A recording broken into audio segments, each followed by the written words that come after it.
Hello everyone, and today we're going to discuss the very basics of how people interact in this world. I'm going to start with the simple formula that involves just the two elements, and these are the sender and receiver.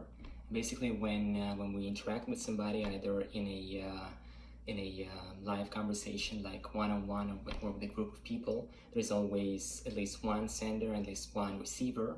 And when we want to deliver a certain message, we use something that is called to encode the message, something that we're implying to say. And depending on the consciousness of the receiver, then we have to decode it in order to understand what we actually mean.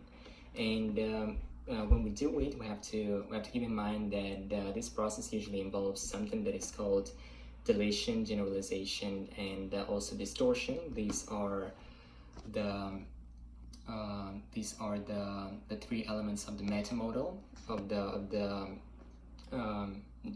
neural linguistic programming. Yeah, that's what it's called, the NLP.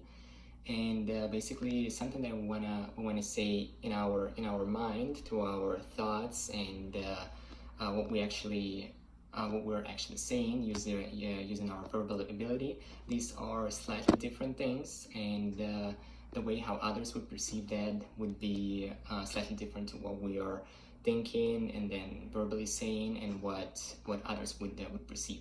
So we have to keep it in mind, and a good way to actually make sure that the conversation is going well, and the other person or group of people are understanding us like in the proper way. A good way for that is to use something that is called a reflective listening. Is when we said something and then the other party is expected to repeat that and to make sure that they understood it in the right way. And the next part is going to be the classical three ego states from the transactional analysis by Berne, and this involves the states that are called an adult, parent, as well as a child. And whenever we interact with others in this world, we're usually in a certain ego state. Like for instance, if it's an adult, if it's a person in the adult ego state interacting with an adult of another person, this would be sort of a mature conversation. Or for instance, if imagine a person in the ego state of a parent talking to somebody of the same age, and is who is in the state of a child. This could be like lecturing somebody, like they did something wrong. And this topic I'm going to cover in the next several videos, with some more details. And next part will be the relationships in three gunas, and the Sanskrit term guna means the quality. Like the three fundamental qualities of the material nature are sattva, rajas, and tamas, which would be sort of translated into English as goodness, passion, and ignorance. And whenever we interact with somebody, this could be either a harmonious conversation, if it's in the mode of goodness, or it could be some extremely energetic with sort of blaming each other. This would be considered a rajasic conversation, and a tamasic conversation is something that involves either depression, anger, or something that is not conducive to harmony, or at least creating something good.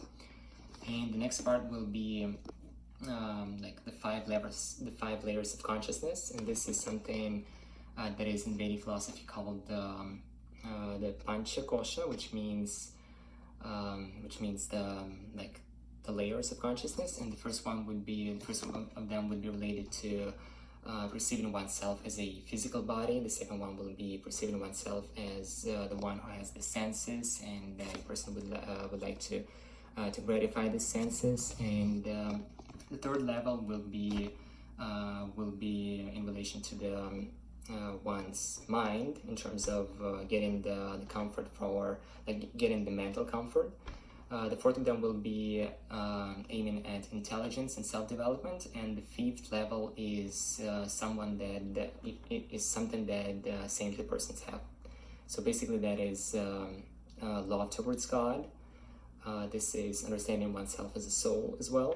And whenever we interact to different people of different types of consciousness, we have to keep in mind that the quality of observation depends on, the quality of observation depends on the quality of the consciousness of the one who observes.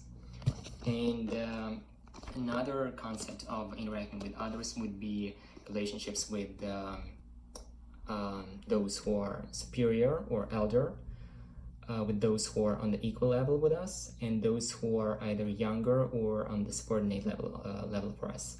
And basically, if we fail to identify if a person is equal to us in some sort of social interaction, or if he's elder or like subordinate or younger, it means that it could be a ground for a conflict. So basically, we need to understand who is who, because if we interact in the proper way in these three levels, it usually brings harmony and mutual understanding, and the opposite if vice versa. So basically, these are some of the ways how people interact with each other. And the first one of them was about encoding and decoding between a receiver, a sender and receiver, as well as the deletion, generalization, and distortion in the ways how people perceive the message. Then the three ego states by Berne, and then there goes the relationships in three Gunas, or the three qualities of material nature. Then the 5 levels of consciousness, and the relationships between elders, equals, and those who are subordinate to us. Thank you so much.